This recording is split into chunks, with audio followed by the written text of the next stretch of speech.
오늘 본문 말씀을 가지고 하나님 나라를 세우러 오신 주님이란 제목으로 은혜를 나누기를 원합니다. 예수님께서 이 땅에 오신 그 사역을 우리가 돌아볼 때에 여러 가지 말을 할 수 있겠지만은 한마디로 말해서 이 땅에 하나님 나라를 세우러 오신 것입니다. 하나님 나라를 소개하러 오신 것이죠. 첫 번째 주님께서 외치신 복음이 회개하라 천국이 가까웠답니다. 바로 천국을 소개하기 위해서 이 땅에 오신 것이지요. 예수님께서 오늘 읽은 본문 말씀 바로 이전에 무슨 사건이 있었냐면은 오병이어의 사건이 있습니다. 보리떡 5개와 물고기 2마리로 5,000명을 먹이고 12광주리가 남았습니다. 그것도 어린아이와 여자는 빼고 한 것이니까 한 15,000명쯤 되겠죠. 그렇게 많은 사람들을 먹이는 기적을 베풀어 주셨죠. 그리고 그것도 온 종일 많은 사람의 병자를 다 고치고 난 저녁 무렵에야 그런 일이 일어났던 것입니다. 하나님 나라는 모든 사람에게 열려 있고 예수님께서 천국 복음을 전거하셨습니다. 그런데 사람들은 천국에는 관심이 별로 없습니다. 이 땅에서 어쩌면 잘 먹고 잘 사는가 그것에 관심이 굉장히 많고 예수님이 누구신지도 별로 관심이 없습니다. 병도 낫고 떡도 먹기 위해서 구름대처럼 몰려든 것입니다. 자신의 요구를 해결해주는 그런 해결사로만 알고 주님께 몰려왔던 것입니다. 오늘 보면은 큰 무리가 따랐다고 하는데 유대, 예루살렘, 그리고 이두메, 요단강 건너편 이방지역이죠. 두로시돈 해변가의 이방지역입니다. 많은 무리들의 큰 일을 듣고 찾아왔는데 믿음이 있어서 온 것이 절대 아닌 것입니다. 병도 낫고 기적을 행한다니까 그 구경하러 온 것이죠. 우리 한국에 무당과 역술인이 100만 명을 넘었었다는 겁니다. 얼마 전에는 한 60만 명 된다고 들었거든요. 제가 한 10년 전인가 60만 명 가량 된다고 들었는데 이제는 100만 명을 돌파했다. 한 10년 새에 한 배로 늘어났습니다. 무당과 역술인이 100만 명. 무당과 역술인을 찾아가는 이유가 무엇입니까, 여러분? 내 소원을 들어달라는 거예요. 내가 원하는 바를 이루기를 간절히 원하는 거예요. 내가 지금 뭔가 계획을 하고 있는데 이 일이 차질 없이 이루어지도록 귀신의 도움을 받겠다는 거죠. 어떻게 하면 좋은지. 우리 그리스도인들은 하나님 앞에 나와서 예배드리는 이유가 무엇입니까? 하늘 나라가 이루어지도록 기도하는 것입니다. 예수님이 이 땅에 오신 것도 하나님 나라가 이루어지기를 위해서 오신 것이에요. 주님의 뜻이 이루어지기를 위해서 기도하라고 가르친 것처럼 우리 그리스도인들은 바로 하늘나라가 이 땅에 이루어지는 일을 위해서 사는 것입니다. 우리 자신이 바로 하늘나라인 것입니다. 주님의 구원받은 거룩한 나라야 영토인 것입니다. 주님께서는 너희들이 나를 따르는 것은 떡을 먹고 배부른 까닭이다. 요한복음에는 그렇게 말씀을 하고 계셔요. 너희들이 내 살을 먹고 내 피를 마셔야 비로소 생명을 얻게 될 것이다. 너희가 나를 찾는 것은 떡을 먹고 배부른 까닭이로다. 그렇게 말했습니다. 그러면서 썩는 양식을 위하여 일하지 말고 영생하도록 있는 양식을 위하여 하라. 그렇게 말했죠. 예수님을 열심히 쫓는 무리를 보면 여러분 보통 사람들은 뭐라고 얘기하면 좋겠습니까? 나를 따라오는 무리를 보아라. 수많은 무리를 보아라. 세력을 형성하고 권세를 부리려고 하지 않겠습니까? 주님은 그렇게 말씀하지 않으셨어요.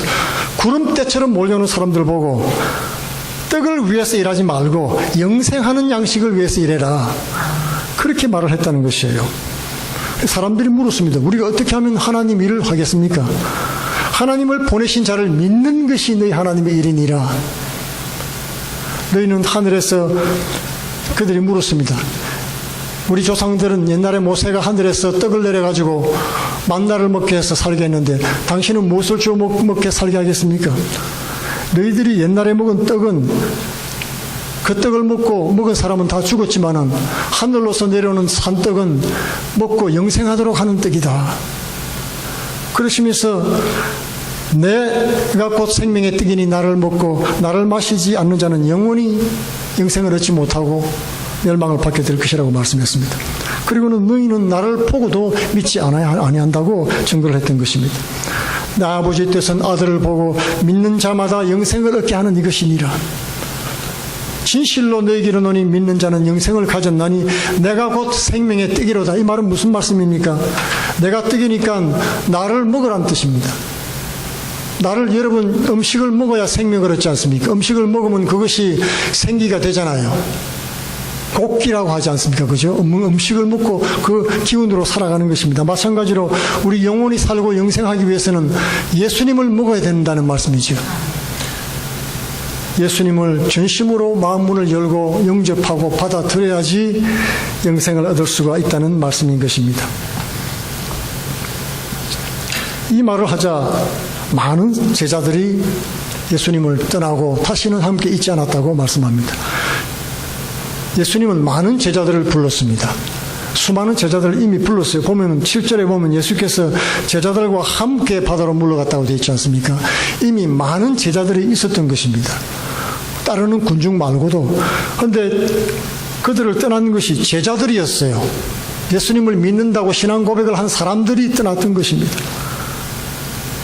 나를 메시아로 믿고 온전히 받아들여야 영생을 얻는다는 말씀에 시험이 들어서 다 떠나버리고 말았습니다. 배부르고 잘 때고 축복받는 것은 좋은데 주님과 함께 주를 믿고 고난에 참여하는 것은 반갑지 않았던 것입니다. 하나님 나라를 건설하는 데 관심이 없었다는 것이죠. 오늘 더러운 귀신도 예수를 보면 당신은 하나님의 아들이라고 고백했습니다. 이렇게 예수님을 그냥 아는 것은 별로 의미가 없습니다. 아는 것과 믿는 것은 천양지 차이가 나는 것입니다. 예수님을 해결사로만 아는 것은 제대로 아는 것이 아니죠. 진정한 구원의 주인으로서 그리고 마음에 모셔드리고 온전히 믿고 순종하고 따라야 되는 것입니다. 그렇지 않으면 아무런 소용이 없습니다. 오늘 예수님께서 제자들에게 물었습니다. 내가 누군지 아느냐? 그렇게 묻자 베드로는 주여, 주님은 살아계신 하나님의 아들입니다. 오실 그리스도입니다. 그렇게 대답했죠. 주님께서 바요나 시몬아 내가 복이 있도다. 그것을 알게 한 이는 사람이 아니고 하늘에 계신 아버지다. 그렇게 말했습니다. 비로소 예수님께서 내가 이제 십자가를 지고 죽을 것이다. 만인을 위해서 만인의 죄를 사할 것이다. 만민을 구원하러 내가 왔다. 그렇게 말하자 베드로가 당장 예수님 옷을 붙잡고서 주님 그런 말 하지 마옵소서. 그런 나약한 말씀하지 마세요. 왕으로 등극할 분이 지금 무슨 그런 십자가 말씀하고 있습니까? 그러자 예수님께서 사단아 내 뒤로 물러가라. 너는 하나님의 일을 생각지 아니하고 사람의 일을 생각하는도다. 예수님을 메시아로 고백하고 알고는 있었지만은 그러나 십자가를 부정하고 그대로 순종하지는 못했다는 것입니다. 예수님을 안다는 것과 예수님을 온전히 받아들인다는 것은 다른 것입니다. 여러분 그저 예수님을 알고 왔다 갔다 하기는 쉬워요. 그렇지만 그분이 말씀하시는 교훈, 십자가를 지고 따라가는 것은 완전히 다른 이야기인 것입니다. 그저 예수를 잘 믿을 것 같지요. 마음으로는 그렇습니다. 그렇지만은 결국 베드로는 그렇게 고백하고 나서 어떻게 했습니까? 주여 나는 주님이 갇힌 곳에도 가고 죽는 곳에도 가겠나이다. 따라가긴 따라갔어요. 예수님 십자가 병장으로 끌려갈 때 따라가서 어떻게 했습니까? 어떤 비자가 여종이 와서 당신이 바로 예수당이다 그러니까 나는 절대 아니다 부인했습니다. 또다시 와가지고는 당신 참으로 그 당 맞다 절대 아니다고 부인했습니다. 그러고는 어슬렁거리고 다니다가 다시 한번 그 종이 와가지고 당신이야말로 함께 다니는 걸 내가 보았다. 그러자 예수님을 저주하면서 거절하고 말았습니다. 여러분 그냥 예수님을 지식으로 알면은 예수님을 배반하는 배반자밖에 되지 않습니다. 아무리 큰 소리 쳐도 소용이 없는 것입니다. 지식으로 아는 신앙은 신앙이 아닙니다. 하나님을 만나고 또 주님을 온전히 영접하고 그리고 그 말씀대로 살아가는 것이 주님을 따르는 참 제자가 되는 것입니다. 오늘 주님께서 제자를 다시 부르십니다. 산에 오르사 자기가 원하는 자들을 부르시니 나온지라. 주님은 늘 산에 올라가셨죠. 뭐 때문에 올라갔습니까? 복음서를 살펴보면 주님은 새벽마다 기도하러 산에 올라가셨어요. 그런데 다른 성경에 보면은 밤새 철야 기도하면서 그리고 새벽녘에 제자들을 불러서 그들을 12제자를 세웠다고 기록되어 있습니다. 그러니까 주님은 제자들을 세우기 전에 12제자 세우기 전에 밤새 철야기도 한 것입니다. 예수님 정도의 권능과 능력 같으면은 그냥 그 자리에서 보고 딱 꿰뚫어 보고 지적하지 않겠습니까? 당신이 내 제자가 되어라. 그렇게 하지 않았다는 겁니다. 밤새도록 기도를 했습니다. 기도하고 또 기도하고 하나님께 간구하면서 그러면서 12제자를 준비했습니다. 이것은 바로 우리가 어떻게 살아야 되는가를 보여주는 것이요, 믿음이 암만 좋아도 여러분 기도하지 않고 하는 일은 다 무효가 되는 것입니다. 아무런 힘도 없습니다. 능력도 없습니다. 자신감이 없어요. 기도 안 하면은요, 실망하고 낙심되기가 얼마나 쉬운지 모릅니다. 우리가 살면서 얼마나 실망스러운 일이 많습니까? 저는 제 자신만 돌아봐도 너무 실망이 되거든요. 낙심이 될 때가 많습니다. 그러니 여러분 이민생활하면서 얼마나 실망되는 일이 많습니까? 공부를 하는 학생도 마찬가지입니다. 마음대로 뜻대로 잘 되지 않아요. 하나님의 은혜로 우리가 살 수밖에 없는 것입니다. 특별히 믿음으로 사는 사람은 그렇습니다. 하루하루 한 발짝 한 발짝 무릎으로 기어서 천국까지 가는 것입니다. 그러므로 우리는 하나님 앞에 깨어서 주님의 말씀처럼 깨어서 기도하는 삶을 살아야 되겠습니다. 예수님은 밤을 새면서 기도하고 비로소 어떤 한 일을 행하셨습니다. 나는 내 뜻대로 내 일을 하지 않는다고 말씀했어요. 이 사건이 있기 전에는 예수님께서는 나는 내 뜻대로 말하지 않는다. 내가 말하는 것은 다 하나님께서 주신 말씀이다. 날마다 하나님 앞에 기도하고 말씀을 받아서 전했다는 뜻입니다. 그러므로 우리도 마찬가지지요. 그리스도인은 그리스도를 따르는 사람들입니다. 주님의 삶을 쫓아 발자국을 쫓아가는 사람들이기 때문에 우리도 주님과 함께 그런 삶을 살아야 되는 것입니다. 주님만 그렇게 하고 목사만 그렇게 하는 거 아닙니다, 여러분. 우리 모두가 한마음 한뜻이 되어서 다 함께 기도할 때 놀라운 일이 일어날 수가 있습니다. 많은 제자 중에 특별히 12사람을 뽑았죠. 12를 뽑을 뿐 아니라 세웠다라는 표현을 하고 있습니다. appointed, 지적했다는 말이죠. 이렇게 정했습니다. 우리가 일반적으로 교회 생활을 하면서도 특별히 누구를 뽑지 않습니까? 그죠? 재직을 세웁니다. 일꾼들을 세우죠. 이 굉장히 중요한 의미가 있는 것입니다. 헌신할 사람들을 뽑는 것이죠. 에베소서 4장 11절과 12절에 보면은 주님께서 교회에 사도도 주고 선지자도 주고 그 다음에 복음 전하는 자도 주고 목사와 교사도 주고 다 주었다 그랬습니다. 그리고 왜 주었습니까? 성도를 섬기고 봉사일을 하게 하며 무엇 때문에요? 그리스도의 주님의 몸을 세우기 위해서다. 주님의 몸은 무엇입니까? 교회잖아요. 교회를 세우기 위해서 그 모든 것을 주셨다는 것입니다. 하나님께서 하나님의 교회를 세우기 위해서 일꾼을 세우셨다고 말씀하고 있습니다. 주님이 세우신 거예요. 사람이 함부로 하는 것이 아닙니다. 우리는 개모임으로 모인 것이 아니에요. 주님의 은혜 가운데서 주님이 택하셔서 부르셔서 세우셔서 세움을 받은 것입니다. 사람이 그냥 이 사람 세우는 게 좋겠다, 천만의 말씀입니다. 절대로 되지 않습니다. 주님은 오셔서 건물을 짓지 않았습니다. 사람을 세웠습니다. 건물도 중요하죠. 예배드릴 공창소도 굉장히 중요합니다. 그러나 더 중요한 것은 사람인 것입니다. 왜 그렇습니까? 사람이 교회인 것입니다. 우리가 하나님의 성전이요 주님의 영이 가시는 곳이기 때문에 사람이 너무나 중요합니다. 우리는 서로 그러므로 세우고 건설해야 되겠습니다. 올 한 해는 서로 세우는 한 해가 되기를 바랍니다. 낙심되고 실망된 점이 있더라도 참고 인내하면서 서로 세우십시다. 이는 자기와 함께 있게 하시고, 그래서 12를 세웠는데 왜 세우느냐? 함께 있게 하시기 위해서다. 여러분, 초대교회 역사는 함께하는 역사였습니다. 성령이 우리와 오셔서 함께 하시자 그런 놀라운 역사가 일어나게 됐지요. 12를 세우셨다고 그랬는데 12는 여러분 12제자는 이스라엘의 12지파를 상징합니다. 이것은 새로운 교회를 만들었던 겁니다.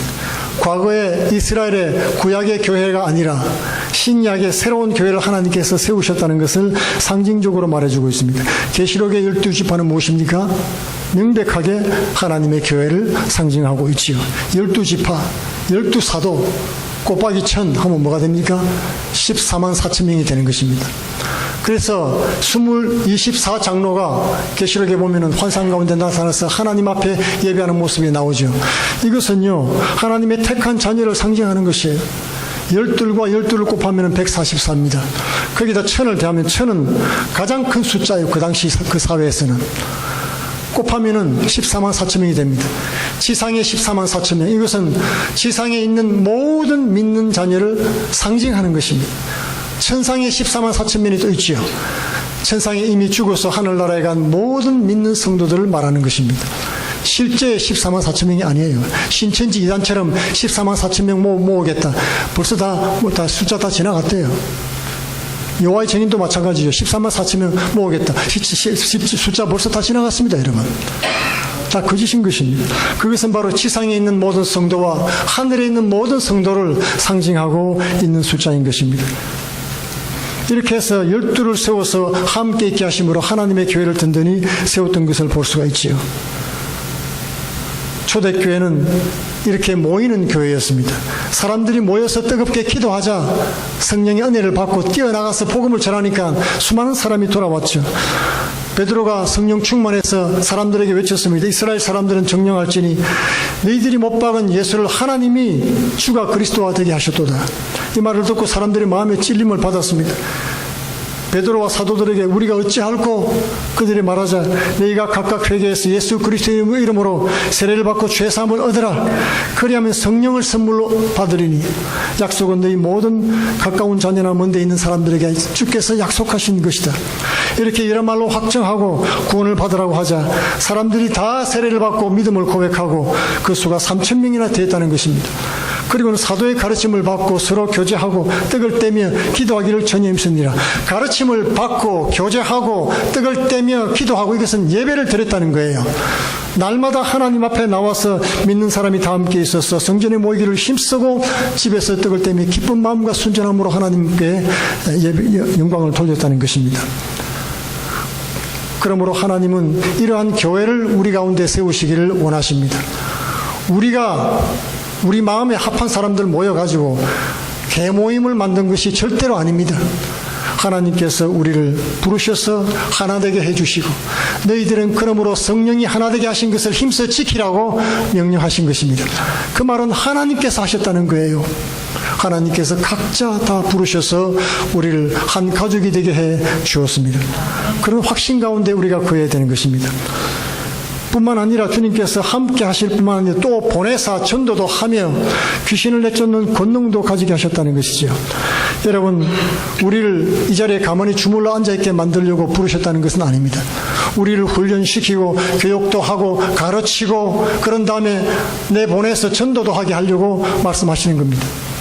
그래서 우리는 할 수만 있으면 전도하려고 하는 것이죠. 우리만 맛있게 먹고 그저 우리만 즐겁게 지내고 우리만 평안하게 지내다가 천국까지 가자. 천만에 절대 그렇지 않습니다.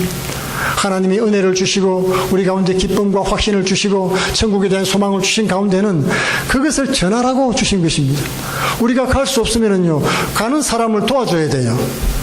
선교사를 못 보내면 가는 선교사를 도와줘야 되고 무슨 사역을 하겠다 그러면 그 사역하는 사람을 밀어줘야 되는 것입니다.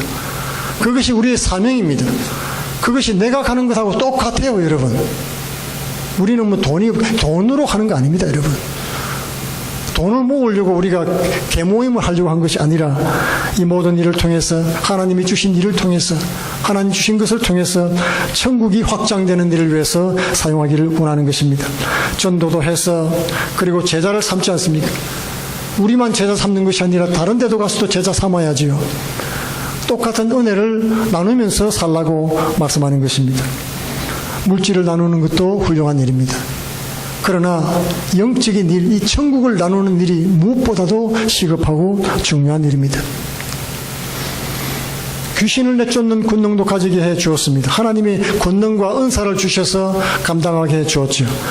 하나님이 기름을 부어주시고 사람을 택하시고 부르시고 훈련시키시고 그 다음에 성령의 감동을 주셔서 그 일을 감당하게 해 주신 것입니다. 우리 힘으로는 여러분 아무것도 할 수가 없어요. 12 제자는 주님과 동행하는 사람이고 주님께 권능을 받아서 동력하는 사람인 것입니다. 하나님이 주셔서 하는 것이지 내가 똑똑해서 잘나서 주의를 하는 것은 절대로 아닙니다. 목사는 누가 목사가 됩니까? 하나님이 택해서 불러서 세워서 하는 것이지. 여러분, 솔직히 말씀드리면 저는 정말 목사 되기 맨 마지막, 그럼 뭐라고 말하면 영어로는 그런데 목사 될 수 없는 사람 중에 한 사람이라고 할 수 있습니다. 여러분, 자원하는 심령이 있어야 되잖아요. 뜨거운 마음으로 자원해도 힘들고 될까 말까 한 일을 저 같은 사람은 정말 되기 싫었습니다. 하나님, 나는 정말 성격상으로 보나 인간적으로 보나 도저히 될 수 없는 사람이에요. 나 제발 좀 빼주세요. 그렇게 기도했습니다. 16살 때 콜링을 받았습니다. 제가 하나님께 거절했습니다. 도저히 나는 할 수 없습니다. 그렇지만은 고난 가운데 나를 밀어 넣으시고 연단하고 훈련하시고 결국에는 그 길로 갈 수밖에 없도록 만드시는 하나님께 끌려서 왔던 것입니다. 마지막에는 하나님 앞에 고백합니다. 하나님께서 나를 부르셨으니 주님이 하십시오. 이 사역은 주님의 사역 아닙니까? 나는 따라갈 테니까 주님이 알아서 하십시오. 사람도 주님이 세우시고 역사도 주님이 하시고 병도 주님이 고치시고 은사도 주님이 주시고 권능과 능력도 주님이 주십시오. 주님 홀로 영광 받아 주옵소서. 나는 아무것도 아닙니다. 급기야는 그렇게 고백하고 주님께 순종할 수밖에 없었던 것입니다. 여러분, 하나님께서 감동 주실 때 아멘하고 순종하는 것이 그 길이 가장 빠른 지름길입니다. 여러분, 하나님의 은혜를 더 많이 받고 능력 더 많이 받는 지름길이라는 사실을 기억하시기 바랍니다.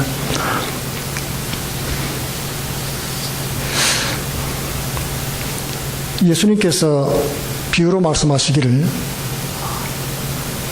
아들을 위해서 잔치를 베풀었다고 말씀했습니다. 아들의 결혼식에 많은 사람을 초대를 했습니다. 그런데 올만한 사람들이 다 오지 않았습니다. 일들이 많이 있었죠. 사업차로 갔고, 소를 새로 샀는데 그 시험을 해보러 갔고, 시집가고 장가가는 일이 급해서 그 일로 갔고, 자신의 밭에 땅을 새로 샀는데 밭을 한번 일구러 자기 일을 하러 갔습니다. 그 소식을 들은 왕이 진노했죠. 여러분, 잔치에 오지 않았다고 그냥 진노하면 그건 말이 안 되는 일이겠죠. 무슨 사유가 있어야 되지 않겠습니까? 옛날에는 초청장을 보낼 때 올만한 사람들에게만 보냈어요. 자기 수준에 맞는 사람들을 초대했다는 뜻입니다. 왕이 초대하는 사람이니까 고관 대작이나 그럴 만한 사람들에게 보낸 것입니다. 그 사람들이 안 오는 것이에요. 주님께서 우리에게 오셔서 천국을 소개를 하시고 하나님 나라에 대해서 말씀을 하고 계십니다. 그런데 사람들이 그 일에는 관심이 없었다는 거예요. 사람들이 왕의 초대를 받지 않자 왕의 진노를 사고 다 죽임을 당했습니다. 그리고는 길거리에 나가서 모든 아무나 붙잡고 오느라 절름발이, 소경, 거지, 모든 사람을 데리고 왔어요. 죄인들도 데리고 오고. 그리고 그득하게 잔치자리를 채웠던 것을 볼 수 있습니다. 여러분, 무엇을 말씀하고 있습니까? 올만한 사람들이라는 것은 그 당시 예수님을 따르던 유대인들을 말하는 것입니다. 유대인들은 하나님 말씀도 알고 메시아 사상도 알고 다 알았습니다. 그럼에도 불구하고 천국 잔치에 초대되어서 순종하지 않았지요. 눈앞에 있는 것만 쫓아 살았습니다. 떡만 쫓아왔지요. 그리고 병 낫는 것만 관심이 있었습니다. 자신의 문제만 해결받는 일에 관심이 있었기 때문에 예수님을 쫓을 수가 없었던 것입니다. 주님께서 말씀하셨죠. 청함을 받은 사람은 많지만은 택함 받은 사람은 적을 것이다. 오늘 가룟 유다가 바로 그런 사람이었습니다. 제자로 불림을 받았지만은, 세움을 받았지만은 주의 제자로 부름받고도 택함 받지 못한 삶을 살았던 것입니다. 제자로 살면서 계속 돈 주머니에 돈을 훔쳤어요. 자기가 원하는 일을 했습니다. 자기 계획을 세우고 자기 뜻대로, 자기 일정대로, 자기 시간표대로, 자기 마음대로 살아왔습니다. 예수님을 쫓을 때는 다 버리라는 거예요. 주님의 뜻에 따라 살아가는 것이 주님의 제자인 것입니다. 자기 계획을 딱 세워놓고 그대로 추진합니다. 불순종하는 삶을 살았죠. 결국에는 어떻게 됐습니까? 예수님을 파는 지경까지 가고 말았습니다. 베드로는 회개하고 돌이켰지만은, 그러나 가룟 유다는 스스로 사살하고 그 기회마저 잃어버리고 말았습니다. 주님께서는 주님의 택한 자들에게 권능과 힘을 주셔서 그 모든 일을 감당케 하십니다. 하나님께서 이 마지막 때 하나님의 사랑하는 자녀를 불러서 교회를 세울 때는 다 뜻이 계신 것이지요. 우리 힘으로 하라고 한 적이 한 번도 없습니다. 어떻게 우리 교회를 그 일을 할 것인가? 그것은 내가 하려고 생각할 때 다가오는 고민인 것입니다. 우리의 생각과 뜻을 다 주님 앞에 드리면서 올 한 해는 주께 맡기고 의탁하고 하나님이 주신 권세와 권능을 받으시기 바랍니다. 우리 다 엎드리고 하나님 앞에 간구하며 기도해서 주님의 은사를 받으시기 바랍니다. 확신 가운데서 하나님이 하셨다는 고백을 하는 복된 한 해가 되기를 축원드리겠습니다. 기도하겠습니다. 고마우신 아버지,